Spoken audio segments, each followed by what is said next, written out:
In this video, I will be showing you how to delete webmail forwarder in Cpanel. First, you need to sign into Cpanel with Cpanel username and password, which will bring you to the Cpanel settings page. Now, in Cpanel settings page, enter forwarders section under email.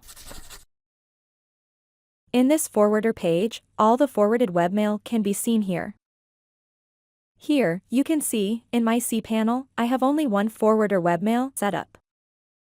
To delete the emails being forwarded, you will need to click the delete corresponding to the forwarded webmail, like you see on the screen. And again, confirm the deleting the forwarder webmail.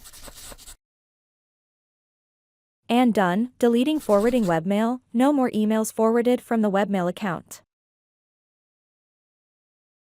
With this we have come to the end of this video. Please subscribe to my channel and click the bell icon to get updates when we add more content.